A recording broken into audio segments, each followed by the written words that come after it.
Hi, hello pals, and welcome back to the second episode of the Unreviewed Crafts podcast. This is going to be my little February wrap up. It's currently just the start of March. Who knows when this is going to go up? I just uploaded the January wrap up today, so the expectations are low. But yeah, I finally got around to editing January's video, and to be honest, it was fine. I'm switching from the way I used to do it, where I would edit videos on my laptop. I'm now doing it on my iPad, so it was a bit of a learning curve getting used to, but in the end it was fine, and I can do my thumbnail on my iPad as well, so I think I've got a little bit of a setup going, which obviously makes it easier to do the next podcast. So yeah, exciting. So let's start off with what I am wearing. I am wearing my Cumulus blouse. Much like the jumper in last month's podcast, I don't know when this was made, I don't know what the yarn is, but it was made by my mum, this time guaranteed for me. Like, I know this one was for me. And this is how we found out that I am sensitive to mohair. Because I'm pretty sure, I don't know exactly what yarn it is, but I think it is a double strand of mohair. And oh my god, I was desperate for it. You remember when it was so trendy? I think it's come back, like the v-necks were everything, and just like I just wanted this, like I wanted to wear like a slinky little v-neck with nothing underneath, and it was so pretty, and this was everywhere, and I was obsessed. Mohair on my chest is not the one. And this is sort of languished. I've never really worn it, and it must be 5 years old at least. Obviously I've kept it because it's hand knit, and you don't get rid of hand knits that your mum's made for you. But it's just sort of languished, and I've never really figured out how to use it. But I recently dug it back out, and I was determined to, even if it was just like wear a t-shirt underneath, because that's also come back in trend, isn't it? Wear the crew neck t-shirts under like v-necks and stuff. I was like, I'm gonna use it because I love it. It's so pretty. And I dug out this blouse because I was feeling a bit springy, and turns out the neckline works pretty perfectly underneath it. And I was worried about my arms, but my arms seems to be fine with it. I don't think I would like to get too hot in this. Like, I think I would get proper itchy if I got too hot. But yeah, this is beautiful, and I'm so glad it's finally getting its moment in the sun, even though it's 5 years late.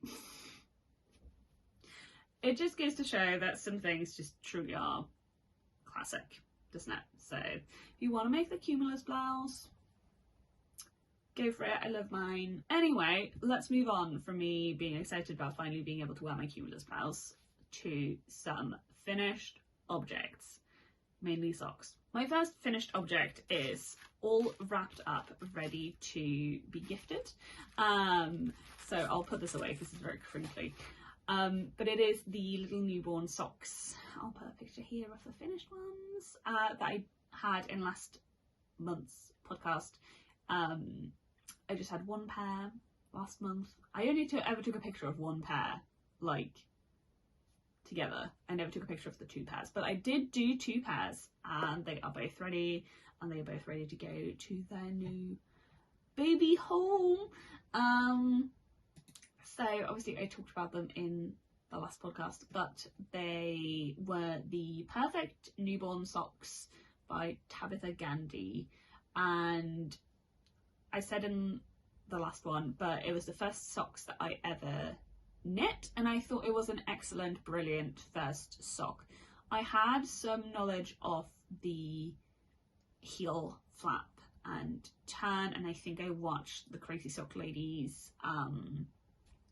videos as well, but overall I found the pattern, you know, really good, and I didn't really have any problems with it, and it was great for a first sock project because I got to test it out on the smaller stitch counts, just ripped it back with sort of no problems.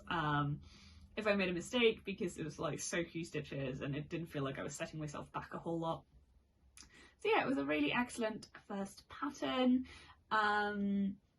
The yarn was left over from my crochet socks at the beginning of the year, and it was pickle and twist sock yarn in a one-of-a-kind colour called Moody Blues, and I really loved it. It is making another appearance later in this video because apparently I am all about scrap busting. So yeah, on the whole, really enjoyed it, and I would love to make some more newborn socks. It was a really easy like baby gift pattern. I wasn't originally going to knit anything for these twins because it was like, well, I'm gonna have to make two. I don't really have the time to like make two jumpers, like even if they're small ones. And then I came across those socks. I think it was Carsley Handmade talked about them in her podcast. And I was like, I absolutely have time to knit 4 tiny socks. So now, anyone that knows me that gets pregnant, you're gonna get some tiny socks. Also, a minor interruption to one, plug the fact that I painted this mug. I said in the previous podcast I don't consider myself artistic. This is evidence of that. I went to a mug painting session and I did 3 stripes. Second, if you live in the UK and you haven't had the biscuit tea, run. Right, let's do a second finished object, if I've blabbed enough about those. These are looking a little bit ratty. They are absolutely covered in Artie's fur and they have been worn extensively already. Phil just puts these on anytime, lounging in the house, wearing wellies, going to work, anything. The socks are just so much use. But I finished his Brunost sock. So these as well I had started in the last podcast. They are by Lynn Oldsett and it's a Norwegian pattern and I really like Brunost, so I love this for my first colour work. I thought it was really great. There's only sort of one really long float and I didn't catch my floats as I went. I just sewed them down at the end. But yeah, I really enjoyed it and I think it's a really, like for me this is quite like a nostalgic like Norwegian pattern, like it reminds me of home and I love making Phil Norwegian adjacent things. So this was my first like stash project of the year. This red was a Agrol Fashion DK, 100% wool, and the white contrast, the heels and the toes and the colourwork is a Hobbycraft Everyday DK acrylic. And yeah, these turned out really great. They are quite large, like I can fit 2 of my feet in here. So they're a little bit, they're roomy even for Phil, and the boy has wide feet, but they are more of like a slipper, like welly sock, so that's absolutely fine. And yeah, I really enjoyed the colour work. As I said, it was my first time doing 3x1 like rib. It's got just on the instep, and I think that was great. It does cinch it in like a little bit, and I think it's something I'd like to do, try to do for like the leg of a sock soon. So yeah, I really enjoyed these and it was great for a first colourwork project. Then another sock that you saw in the last podcast, I was working on the first one of these, and I was talking about how the modifications I made to the Crazy Sock Ladies vanilla sock tutorial didn't really work out for me. So I started with a large, decreased on the leg to a small, which turned out to be tight on my heel diagonal and loose at the top. And I just finished them anyway. I was like, I'm not going to rip back the whole sock for this, like they're still absolutely wearable. And equally, I was not going to make the second sock the same when I knew it wasn't fitting great. So I have made them like a similar height, sock, but that's about where it ended. You'll notice I'm not precious about socks. I don't need them to be perfect. Like when they're just for me, like I just wear wool socks all the time. For context, I usually wear like normal socks and then wool socks over the top. So I wear them more like slippers, like an extra layer, which also means they don't need washing as much, which is great. But yeah, so I'm not precious about it. So I was like, I'm not going to make 2 ill-fitting socks for the sake of them being the same when I don't actually care how they look. So, so for this one, I cast on a medium, carried that through the heel, and then decreased on the gusset to a small, because I've got very narrow feet, like at the ball of my feet apparently, and this is a much better fit. I think the medium is a really good place to be for me, which is 64 stitches, I think is the medium, and then I decreased it at 56.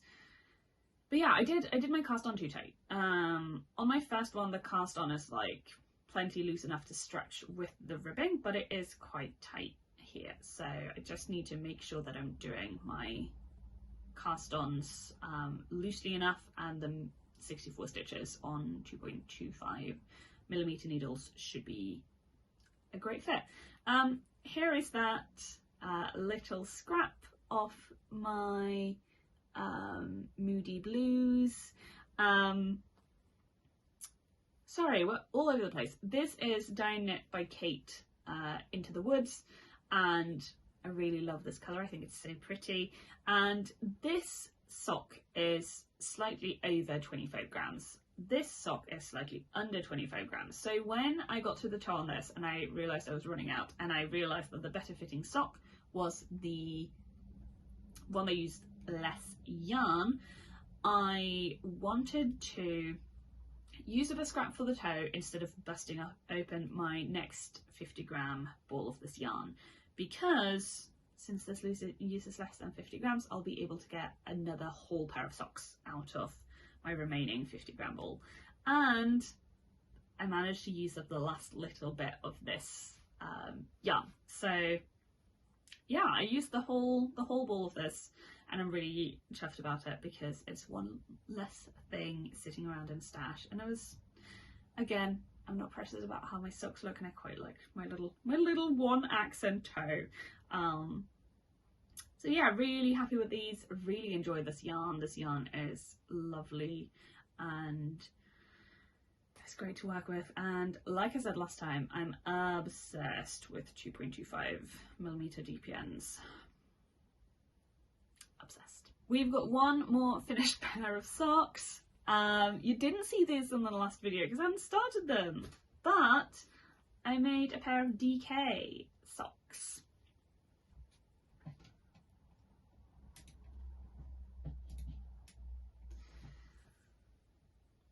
These are not for me, and I'm devastated about it because this is very much like my colours.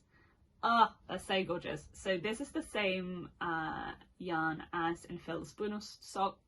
I was going to do it for the heel, and then suddenly I'd done the heel without doing a contrast colour, and I was like, oh, okay, I guess that's what we're doing. But it's got contrast heel, contrast toe and cuff. So I knew I wanted to use this yarn for the contrast, and so I set out to find a main colour, variegated preferably, that would work, and Pickle and Twist came through again. This is another one-of-a-kind colourway called Tortoiseshell, I think, and I think it was like a test batch that she did working on like a permanent recipe for these. She comes up with more, I'm buying it. I've got 25 grams left and I need to figure out what to do with it. Maybe I will reverse it for mine, do contrast in this, and do myself a pair of socks as well. But yeah, this is for one of my friends. We're doing a craft swap and I made these for her. It is quite convenient because our feet are mostly the same. So I've tried them on to make sure they fit, so they should be a good fit for her as well. I still use the Crazy Sock Ladies recipes for these, just the DK one, which is a free like written out pattern on Ravelry as well. So these are great. So I did these on 3mm needles and that worked out really well. So I think 2.25 and 3 is a good place for me to be sock wise. And I don't remember the stitch count on these. They're a size medium, whatever that is, and just all the way through. And yeah, they were great. They're a little bit tight for me up at the top, but that might also be my slightly tight cast on again. My final finished object is my big whip from last time, and it's not gonna look any better when I hold it up this time, really. It does now close in the front because I had the buttons put in finally. This is the button I went for. It's not like a pearl, but it's like an iridescent, just like flat button. And this is my ballerina wrap top turned cardigan. I did go for the full length balloony sleeves. They are a straight sleeve, but they look like a typical balloon sleeve. And yeah, I'm really happy with this. A few changes I made from last time. It was sliding off my shoulders quite a lot, so I just put some elastic in the back neckline and over the shoulder. It just helps it like cinch a little bit. And when I went to put the buttons on the bottom, for it not to be just like pulling everywhere in the wrong places, I had to do it quite loosely, so it wasn't giving me quite the cinched waist that I was looking for. So I put some elastic on the bottom as well, which is why it's like hanging a little bit funny. It does bunch up a little bit, but it does give me that like tighter look on the waist that I was going for, and I think it works. I think it's worked out quite well. And yeah, I'm really happy with this. It looks lovely with my wedding dress. I was watching my podcast back and I realised I didn't explain my fabric choice, which might sound weird for like a fancy occasion cardigan that I've gone for a cotton merino. But as I mentioned, I'm really quite sensitive to mohair and to most wool. And if there was one thing I did not want on my wedding day, it was to be itchy. So while I would have loved a sort of super fluffy, like one strand of mohair, like cardigan thing, realistically, this is just going to be so much more practical for me, even though it does look a little bit less dressed up, a little bit more, not rustic, but a little bit more casual, I guess. So yeah, I definitely prioritized like comfort over looks for this one.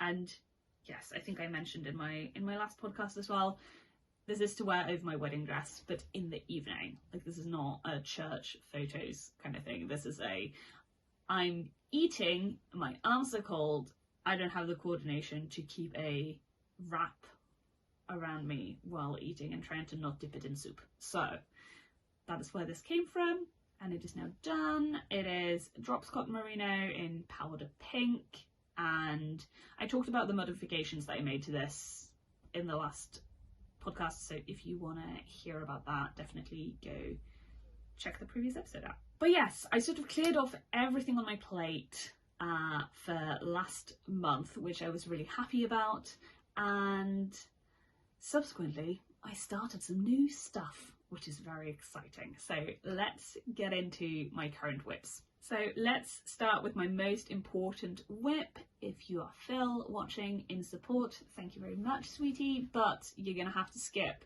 unless we're already married, because this is your wedding present. So I'm making Phil some socks for our wedding. They're in our wedding colours and the colour of his waistcoat for his wedding suit. He knows about their existence, he knows about the colours, he does not know about the motif. Phil really likes spicy food, and so the little chilies on his sock and they are the Spicy Socks by Stone Knits. I'm obsessed with her, everything she makes, and so Phil was definitely getting some spicy socks. Done these in a large, and I've done quite a lot of modifications. The pattern, I'll put a picture here of what they actually look like, but I've only done one row of the chilies instead of chilies on the whole sock. So I have followed the colourwork adjustment that she has in her book and in the pattern up the top, and then down at the bottom per one of her other recipes that have a similar, just one band. And then I've done the heel, flap and turn and gusset decreases per her Swan Lake socks. And then I'm going to do a contrast toe and just a little line of like this sort of, can you even see this little colourwork at the bottom? Just one line of this sort of colourwork before the toe. That is my project bag. So yeah, quite a lot of modifications. I was going to do a colourwork heel as well, but not colourwork, contrast heel as well. But as in my gifted socks, I was only all the way through the heel before I realised. So it's not going to be a contrast heel. And yeah, so these are made out of Filcolana Arwetta Classic in the colours caramel for the main colour, and then we've got army green for the green, and we've got midnight blue for the blue. And I've got my two other colours here that you can't see as much of. Can you even see that? Is the light awful? Maybe. I don't know. But yeah, beautiful. And I'm very excited to have these colours in stash as well. I really like Filcolana Arwetta after working with it now. Like, I find it really, really comfortable to work with. And so I'm excited to build up a stash of colours of it, because it'll be great for colourwork socks going forward. And also just, I love green, so a pair of socks in this colour for me, yeah, absolutely.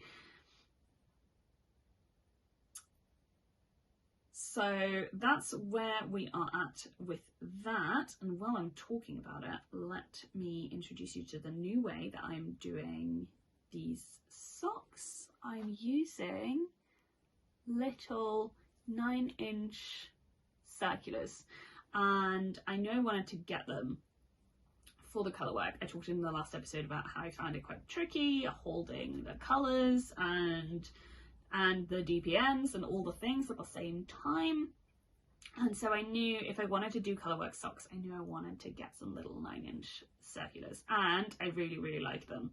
These are CNet ones,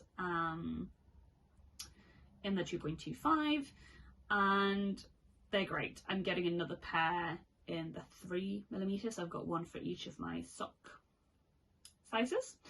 And yeah, love them, love the swivel cord that they've got. Would definitely get more of these. They've been great. And what has also been great is a thing that I made, not bought, but it does come everywhere with me, and it is this stitch marker. I've made a few of them. So for my normal stitch markers, my project bag again keeps trying to run away. I just use little gold jump rings. I find they work great. I just bought a pack of like 100 on Amazon. But there's a counting one, so it's got 10 rings and then a little charm to denote, you know, this is the 10th one.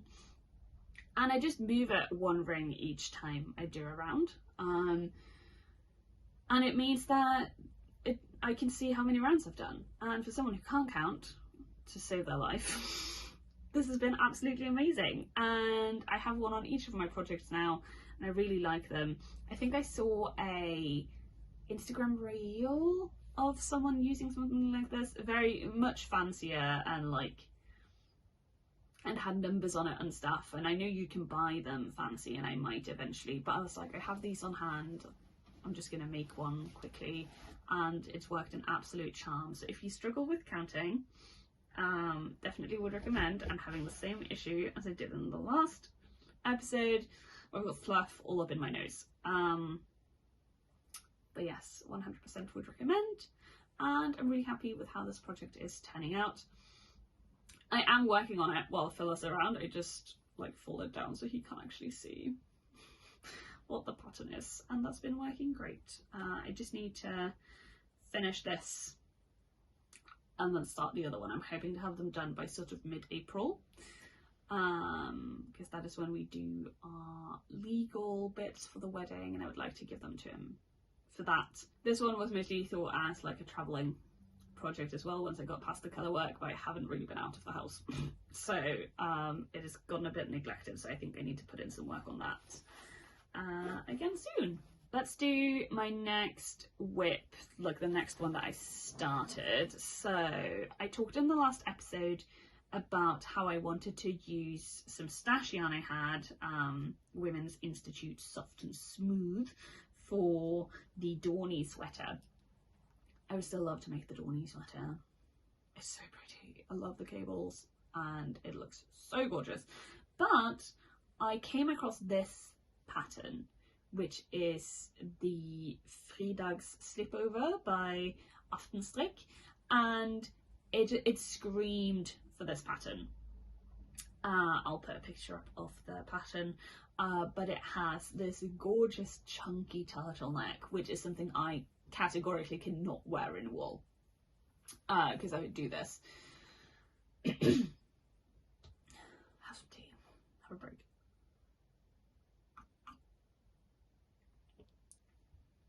There's no way I could wear that in wool, so I'm taking the chance and making it out of acrylic because this is so soft. I'll wear this on my neck absolutely no problem. I'm looking forward to living my softest, chunkiest turtleneck life.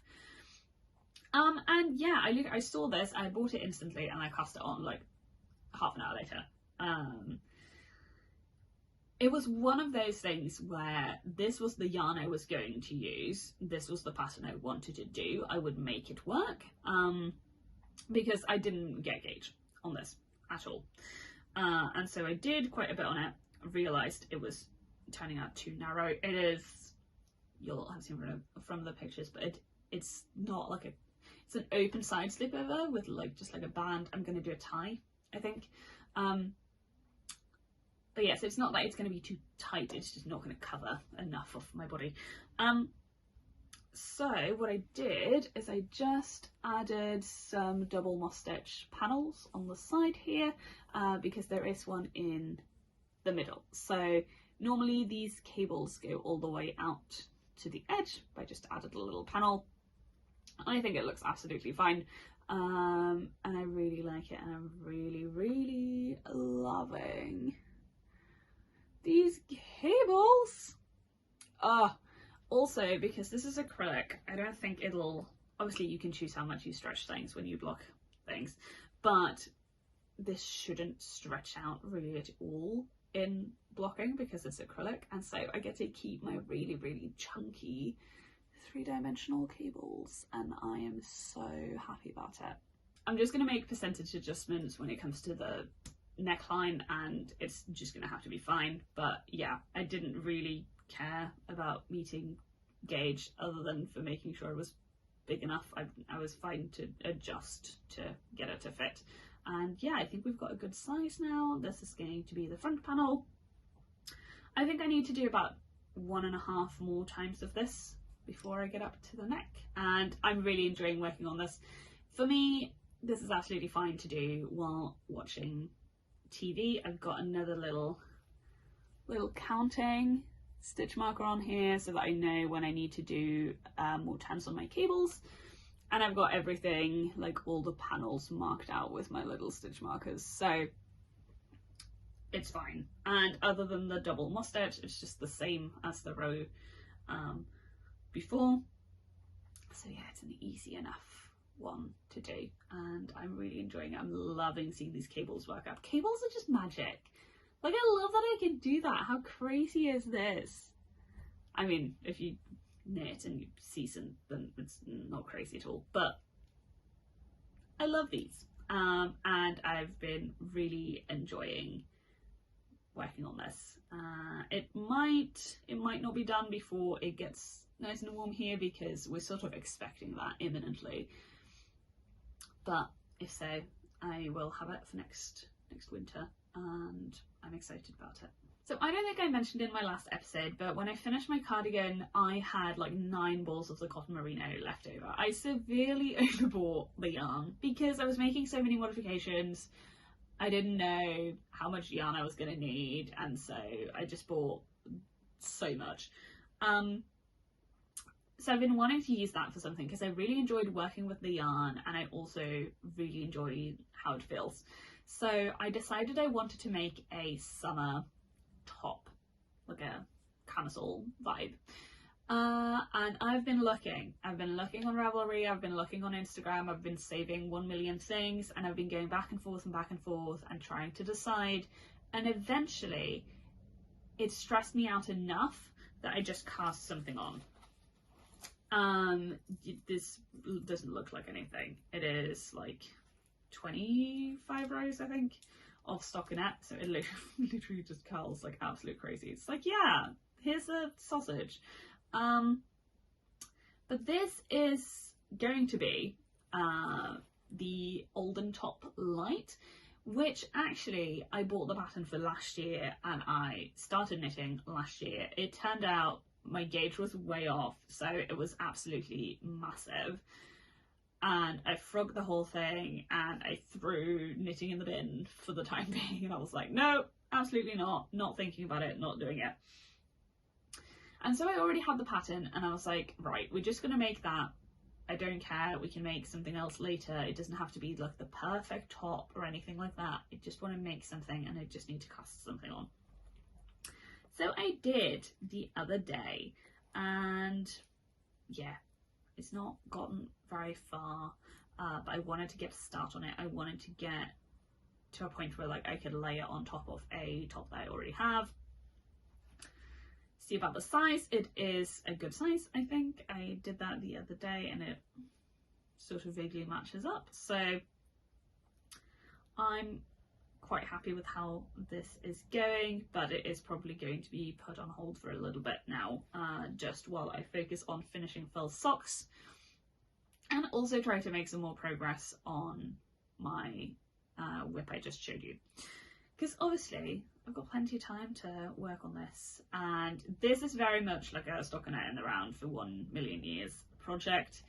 So I do tend to, over the last few days, I have just bust it out. Like meetings at work is great, because I don't need to look at it.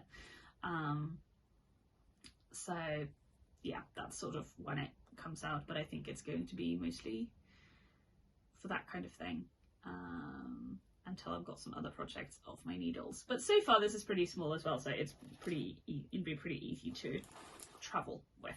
But yeah, that's kind of all I've got to say about that. I've never made a top before, like a summer top. So this is knit bottom up, and I don't know how I feel about it. I think I'll just model the length on the top that I have that I like, to see when to like split the sleeves and leave it at that, because I think that's quite tricky when you go bottom up. But yeah, we'll see what happens. I'll keep you updated. I'm knitting this on 4mm needles as well, so which is the same gauge that I did for my cardigan, although I think my gauge is tighter on this. So yeah, it's working up nicely, and I think it'll be good. I keep thinking I'm done talking about that, and I keep saying more things, so we're actually gonna leave it now.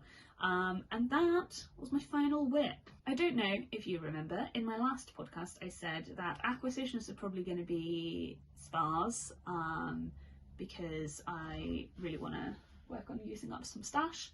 However, obviously I bought the yarn for Phil's socks, so I've got 3 balls of that. And then this last weekend I was at Unraveled and it was great. I really enjoyed it. It's a yarn festival, fairly local to me, and it was a great time. I went on the Friday with my mother-in-law as a little bonding session, and it was very, very cute, and I loved getting to see so many gorgeous yarns in person, getting to touch them, getting to squish them.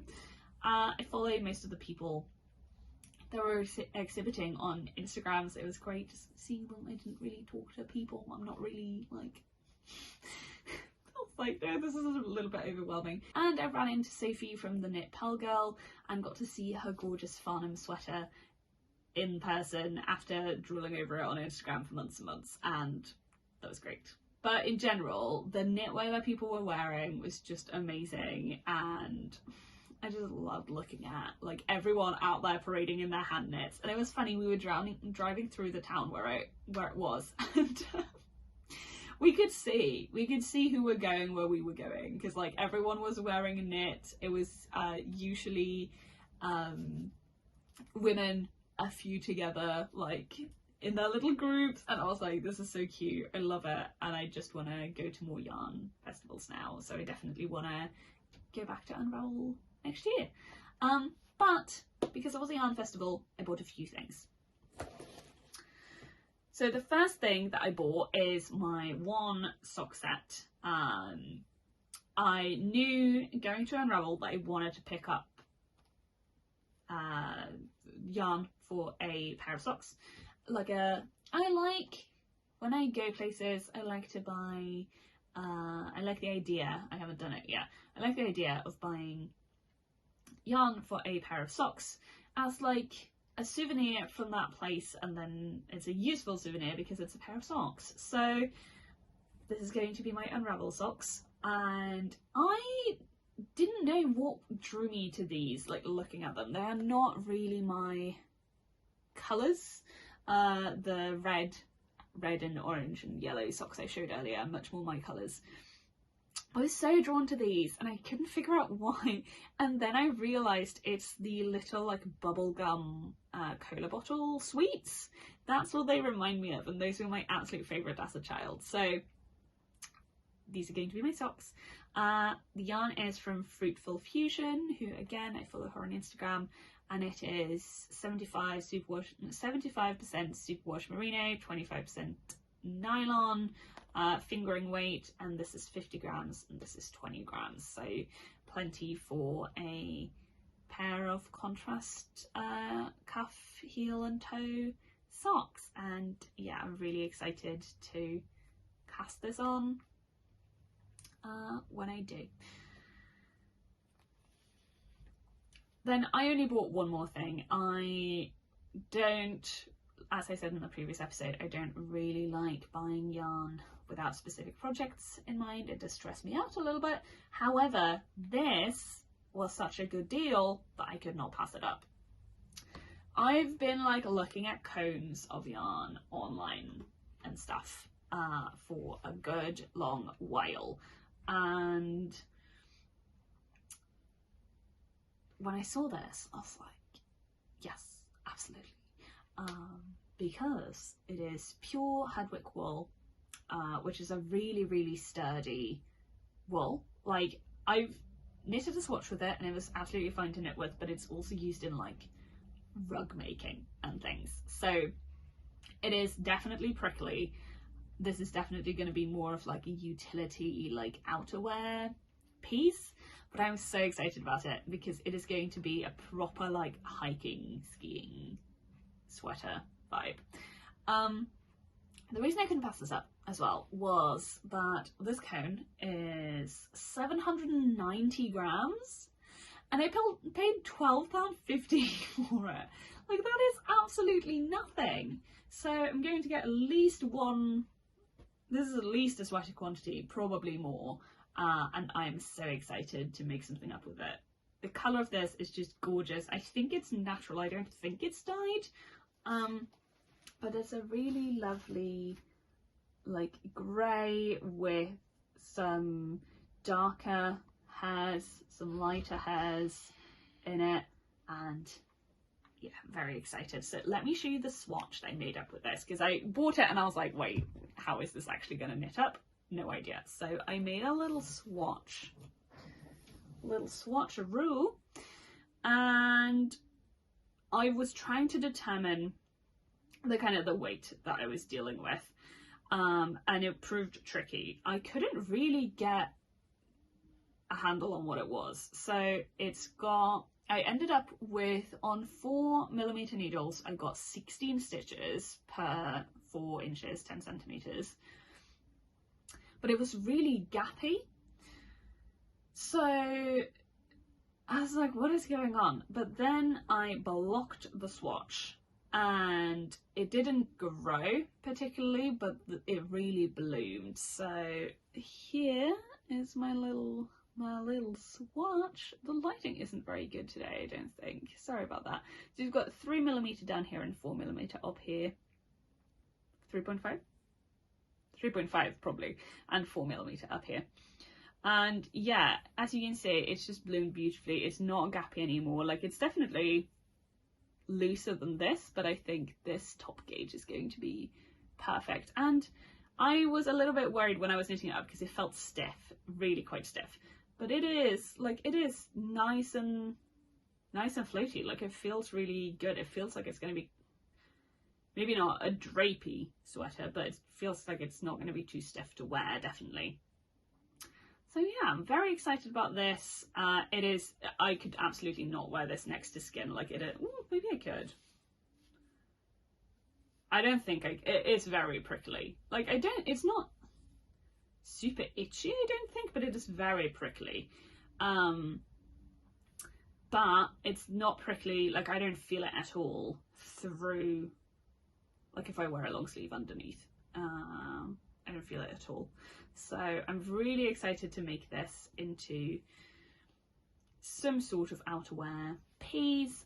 It is getting gauged pretty much perfectly at 4mm for Handmade by Florence's step-by-step sweater. So I might try and make that, and it's a free pattern as well. So, you know, no harm, no foul if it doesn't work out.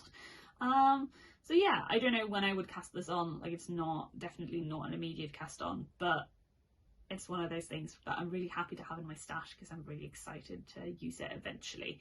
And I think it'll be a great, like, useful piece and timeless because it's got nothing to do with fashion, I guess. Like, my Norwegian, like, skiing jumpers I have, like, they're not trendy, right? They're not trying to be fashionable, they're just trying to be useful, and so they don't go out of style because they weren't in style to begin with. So yeah, I'm really excited to make up some really utility pieces in this, and for that price, who could turn it down? Then obviously I already talked about my CNET circulars that I got. I also got another cable for my Knit Pro interchangeables to use with this project, but that's not that exciting, so we don't need to talk about that. If anyone's curious, I use the basic birch needles, and yeah, I like Knit Pro because it's readily available and it's not particularly expensive, so I just get sort of the sizes that I need when I need them. I didn't buy a set or anything, and I personally hate metal needles. Just sensory wise, they don't agree with me at all. The sound of metal needles like scraping on each other makes me want to die, so would only in this house. But yeah, that's not a very exciting acquisition. However, I have 2 knitting book acquisitions.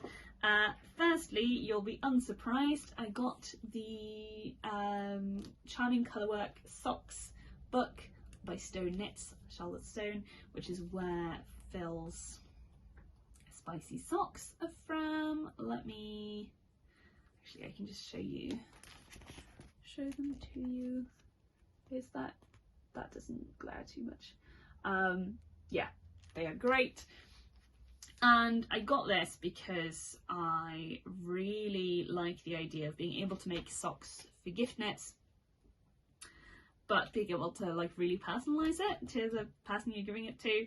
So like my mum, I'm making her a pair of socks at some point, and she really likes flowers, so probably gonna make her these pretty like lavender ones. Might make my dad a pair of flower socks as well, because he's also a little bit of a flower nerd. Or she does some like some gorgeous like tree socks, and he really likes hiking. These were the ones I was maybe thinking for him. They're the tulip socks, and yeah, I love this, and I think they're so charming indeed. So that was my first one. And then Phil and I were in a charity shop the other day. Love a charity shop. We were waiting to be seated at a cafe, so we had a look in the local charity shops, and I saw this book, and I must admit I bought it mainly for the title. It's called Stitch and Bitch, and quite frankly, hilarious. So this is from the early 2000s, and the patterns do make that known at times.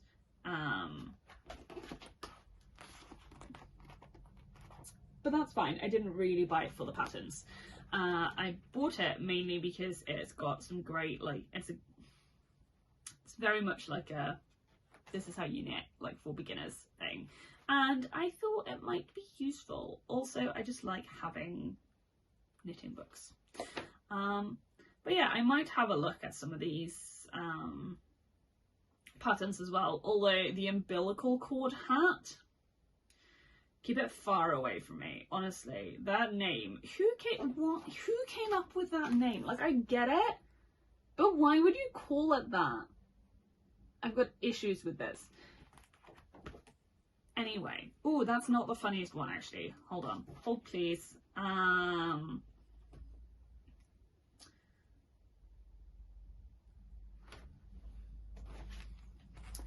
I would argue that calling a scarf the ribbed for her pleasure scarf wins. Anyway, this book is iconic. Very, very funny.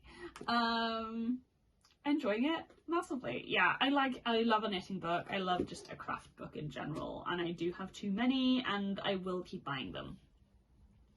So that's where I'm at with that. And that is my acquisitions. And that subsequently is the podcast. I have a meeting in like 20 minutes, I think, or it might be 50 minutes, unsure. But I'm going to head off. I hope you have very much enjoyed this. I will edit it at some point, God knows when. I'm less concerned about editing these on time and more concerned with filming them on time, because they are also, for me, just to have a record each month, and I figure you might enjoy them whenever they come out. So I'm going to keep going with that and not put the pressure on myself. So because they're going to be whenever they are, if you want to hit the subscribe button and be notified when they do come out, go ahead. If you've enjoyed, feel free to give it a like, and I will just see you again next time, or see you on Instagram, where, you know, you get some more live updates. I will see you around.